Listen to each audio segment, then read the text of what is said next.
Well, good morning, and on behalf of the Initiative on Cities, welcome to Fiscal Leadership in the Modern City. My name is Graham Wilson, and I'm the director of Boston University's Initiative on Cities. Before we begin, I want to thank all of you for joining us here today and tomorrow for this important event. I know that you have very busy lives, and we are honored that you're setting aside this time to participate in this conference and to attend it. I'd also like to thank President Bob Brown and Boston University for its deep commitment to the Initiative on Cities. The Initiative on Cities was Bob's idea. He got it going, and he's given us wonderful support, and we're truly appreciative. I'd also like to thank Citibank for its financial support of this conference. Citibank is, of course, a leader in global finance, one of the major corporations in the field.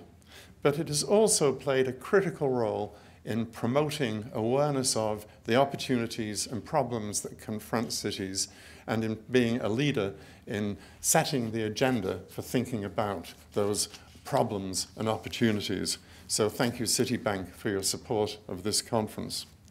We're also proud to be supported by Governing Magazine, which is, I'm sure, familiar to all of you, a leading publication in this field.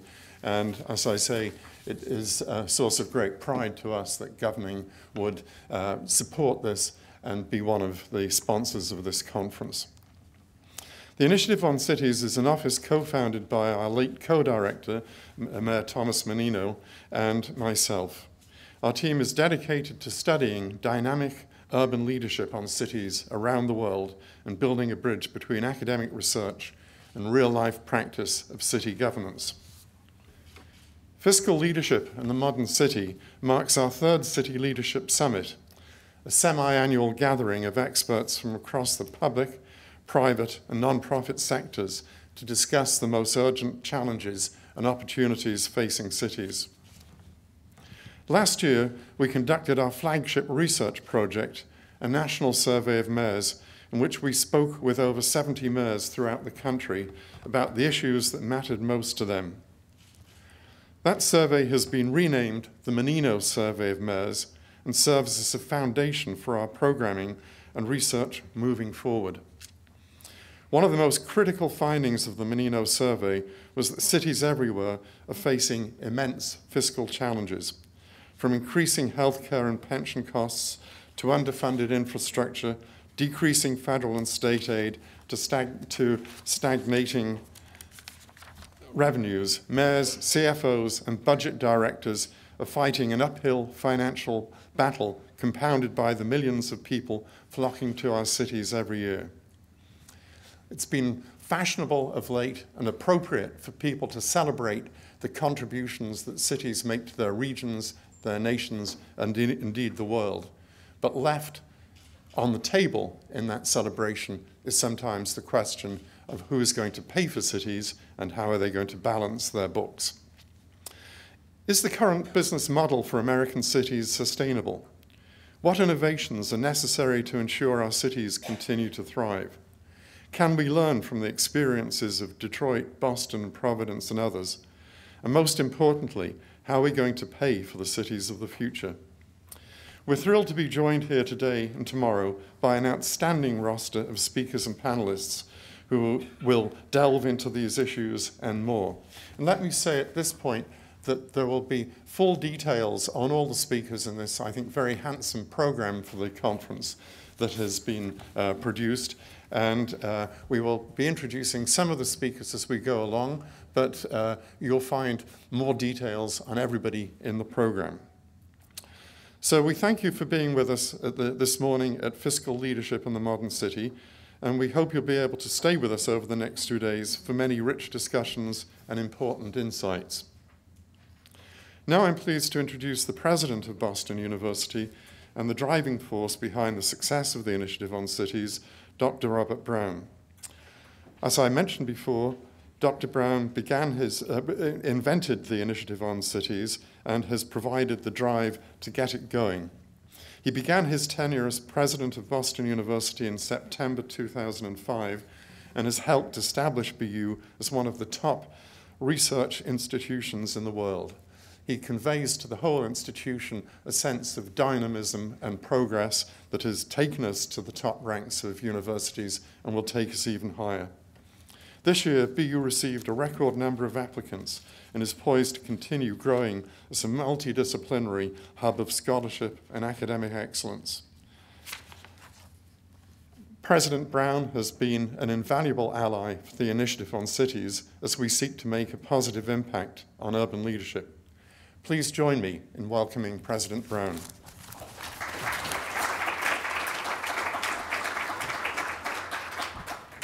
Thank you, Graham. Way too long an introduction. It's really wonderful to welcome everyone here to this Fiscal Leadership in Modern Cities Summit by the Initiative on Cities. Graham gives me much too much credit for the IOC, as we call it. I really like to think it was a collaborative brainchild between the late Mayor Thomas Menino, Graham, and myself that led to the founding of the initiative not too much more than a year ago. The initiative has the goal of serving as a bridge between world-class academic research and the real-life practice of city governance, and that's what we're here to discuss. City financing is a crucial element of sustaining vibrant and livable cities. Financing the services and infrastructures for a modern city while keeping the city affordable for families from all socioeconomic strata is a growing challenge, especially for the most important cities in the world. Today's meeting focuses on this crucial element of city operations, financing, and brings together leaders from around the country to talk about it. This is exactly what the initiative was designed to do, to be a catalyst for such discussions and to be the basis for scholarship and research on these issues. Now, Boston University has a very particular interest in vibrant cities. The university was founded and operates in Boston, which I think of as a unique metropolitan area with a rich history and a very special blend of not-for-profit educational and medical institutions at its core. Boston University is very much invested in the city. As the city thrives, so does the university. We also play a unique role in sustaining Boston along with other not-for-profit institutions. For those of you not from Boston, let me quote from a study in 2013 published by the Boston Redevelopment Authority, the BRA as we call it, which showed that of the top 10 employers in the city of Boston, 8 were not-for-profits, with Mass General Hospital, MGH, with 15,000 employees, Brigham and Women's Hospital with 11,000 being the largest 2 institutions, followed by Boston University with about 10,000 employees. Having not-for-profit institutions at the foundation of the Boston economy is both a blessing and a challenge. World-class higher educational institutions and hospitals provide a stable, less volatile foundation for employment in the city, supplying clean environments and white-collar jobs. Boston University also brings a large amount of revenue into the state. For example, last year alone, we received over $350 million of federally sponsored research, which was spent in Boston mainly on people. Our students also are a source of funding into the city and state. Of our 3,900 freshmen in the fall of 2014 freshman class, only 16% were from Massachusetts. The rest were from out of state or international students. Educational tourism, as it is called, has a huge economic impact on Boston. The challenge for the city is that as nonprofits, we have the ability to own tax-exempt property and don't make regular property tax payments. Instead, we make voluntary payments, what are called payment in lieu of taxes, a term pilot, which is familiar to all of you in city governance. And we also supply, we think, other community benefits.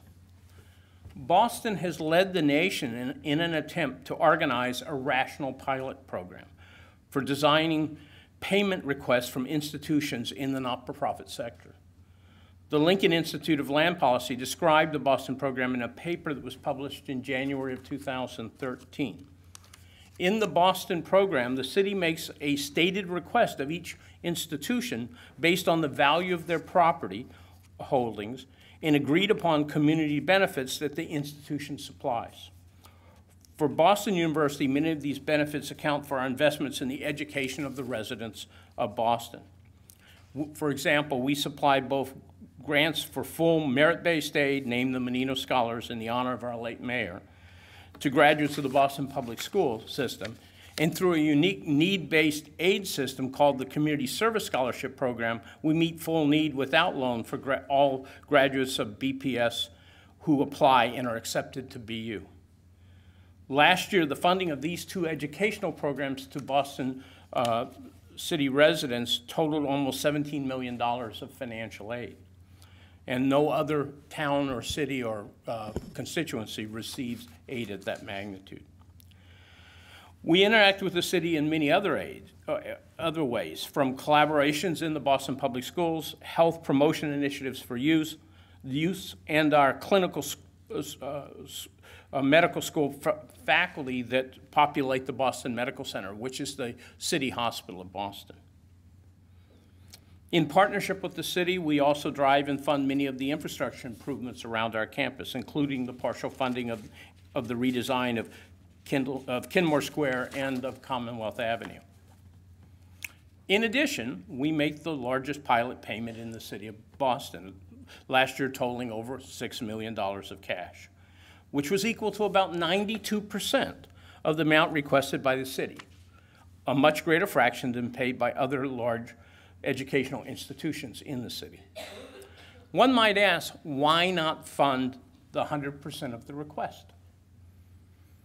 Among the large nationally ranked educational institutions, Boston University is singular in both the magnitude and the percentage of its participation in the pilot program. I think one of the thorniest issues for cities is to get predictable, collective agreement on the participation of not-for-profits in pilot programs and how to value community benefits supplied by the institutions. Boston University views its participation as enlightened self-interest toward a vibrant, thriving city. However, it is increasingly difficult for a tuition-dependent institution to take this position in the face of little participation by others. That's why we don't give 100%. Simply put, all dollars are equal, a principle that I'm sure you will discuss in city management. And pilot funding could be used by us to give financial aid to more students from low-income families, as an example of another use. I hope pilot payments and the cities they support will be discussed during this conference, and that progress can be made in how cities will get wider adoption into these critical programs for participation by the not-for-profit sector. I hope you have a wonderful meeting. Thank you for being here.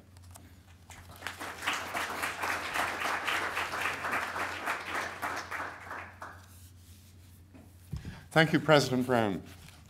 We're delighted to be able to gather so many tremendous speakers and guests here at Boston University and sharing their experience and making this institution one of the leading research universities in the world. I'd like to introduce another special guest. Please join me in welcoming David Sweeney, the Chief Financial Officer for the City of Boston, who will be speaking this morning on behalf of Boston Mayor Marty Walsh. Earlier this month, David helped Mayor Walsh submit a $2.86 billion budget to the Boston City Council. David has had extensive experience in public fiscal management, having served as the Assistant Executive Director and CFO of the Massachusetts State Lottery Commission and Budget Director for the Massachusetts House Ways and Means Committee, amongst other roles. Please join me in welcoming David to the podium.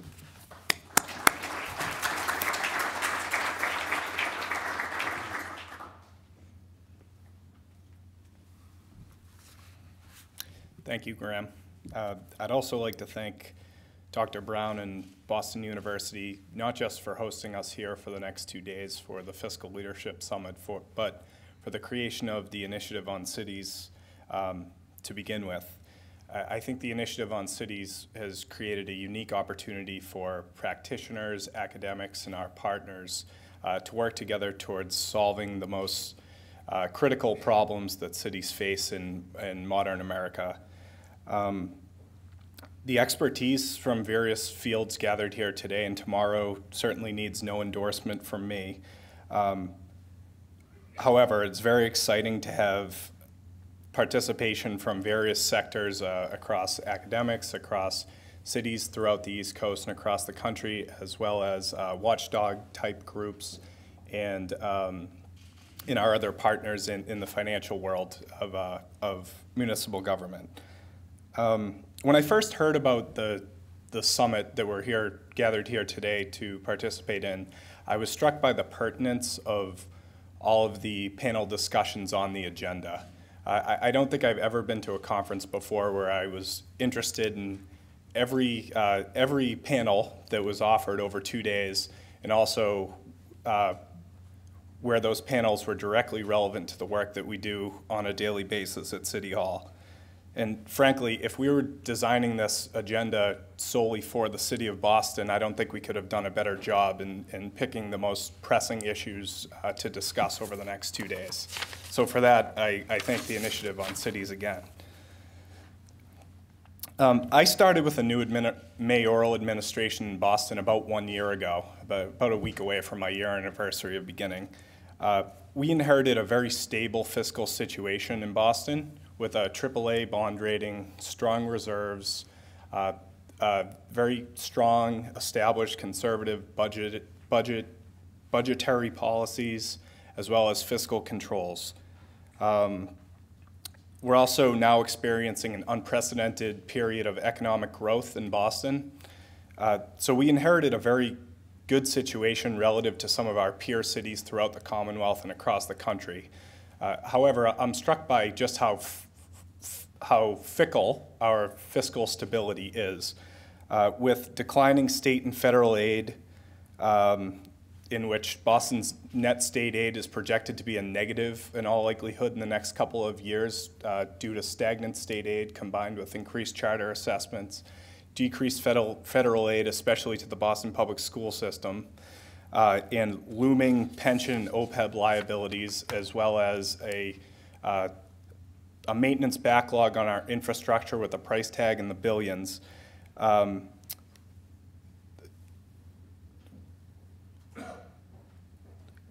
Combined with the limited legal tools that we have at our disposal to limit costs and diversify our revenue base in Boston, long-term structural fiscal strength in the city is going to require constant vigilance by the city and its managers.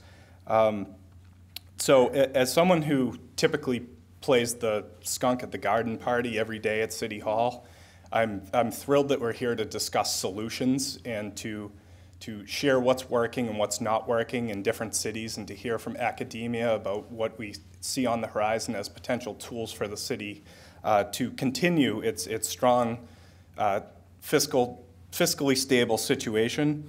I suspect that many of us who work within cities face variations of the same problems, and again, we're excited to be here to discuss this over the next couple of days. So again, on behalf of Mayor Walsh and the City of Boston, I hope all of you who have come from nearby as well as far away have the opportunity to enjoy some time in Boston this week, and to make the most of the opportunity we have over the next 2 days to discuss the challenges before us. Thank you.